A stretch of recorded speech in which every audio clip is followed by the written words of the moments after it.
This time of year, I like to find little crafts to do to keep me occupied because I don't do well being shut in the house all day. And with the snow and stuff on the ground, there's not a whole lot I'm enjoying doing outside right now. Spring, summer, fall, chickens, bees, birds, turkeys, you know, we're good.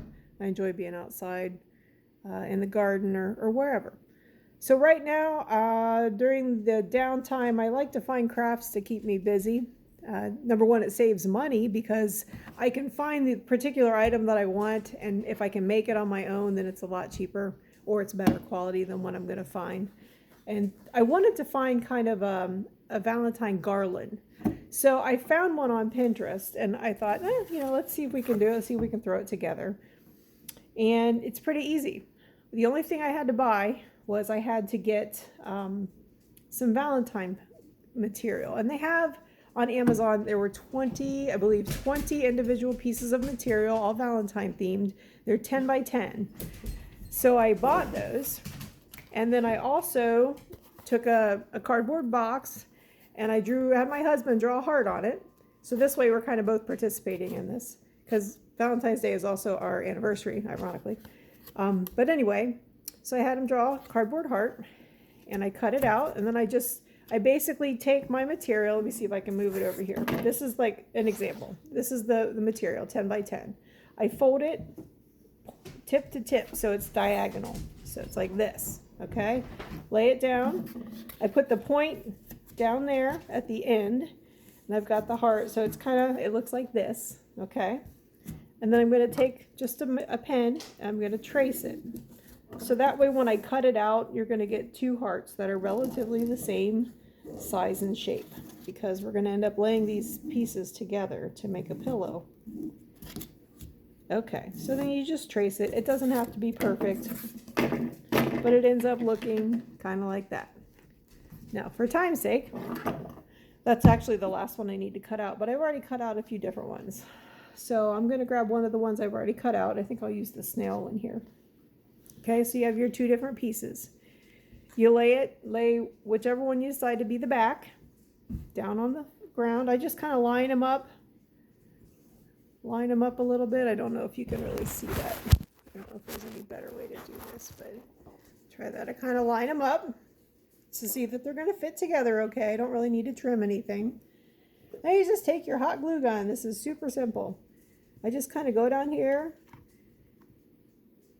and I go like that just to kind of get it started, get it lined up.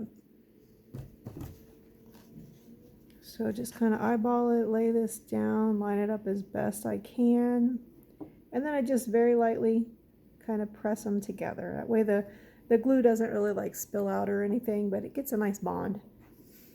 So just kind of look at it, try to line it up a little bit. Let's go with the next one.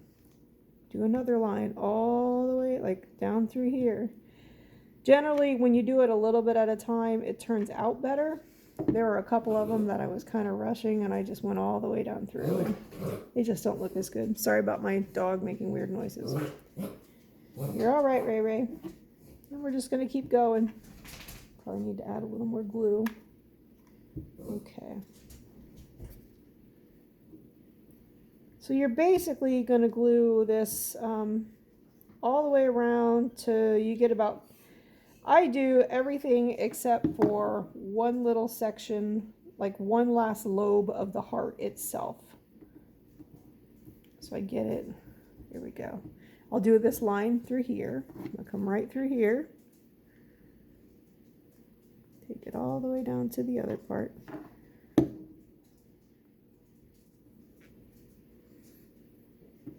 And if it spills out a little glue, it's no big deal. I've got a spot here. You see where I'm gonna, oh, where's my camera there? I'm gonna have to cut that fray. But once it dries, I'll cut that. That's no big deal. So now you have everything glued together except this little section like right here.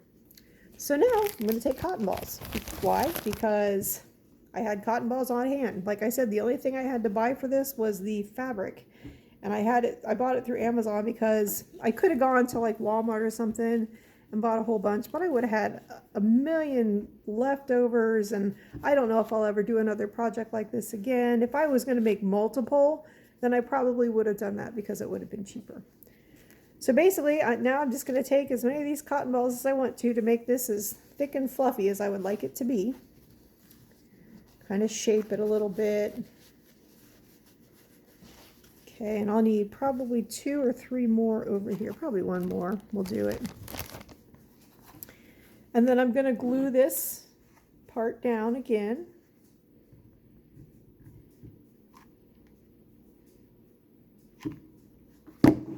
So I'll start with one section here, glue it. Another section here.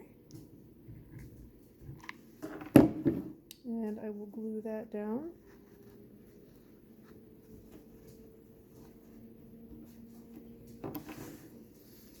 And that didn't turn out perfect. Let me fix that real quick here. That's the good thing about the glue. It's not completely done. You can always peel it back up and reset it where you would like it to be. And if something didn't close up just right, like over here, it looks like I've got a gap. So I'm going to put a little dot in there and then just kind of pull and pinch it shut. They're going to be little pillows like that.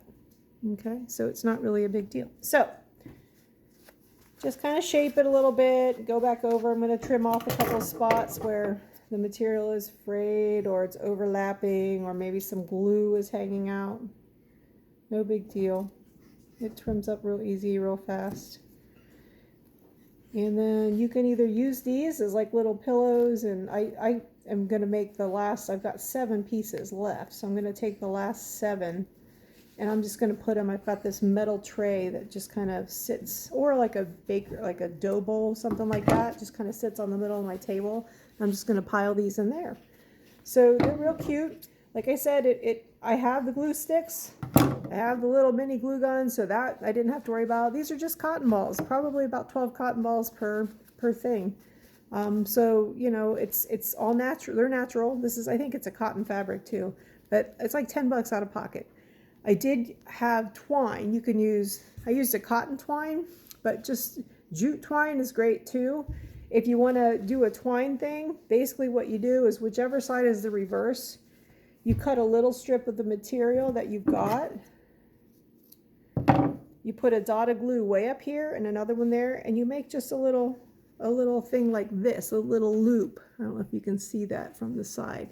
It's like a little loop that you glue on there, and you thread the twine through it. Now I'll show you what I did with mine. I put together 13 of them, and I wanted to hang them up. I wanted to make, like I said, a little a garland.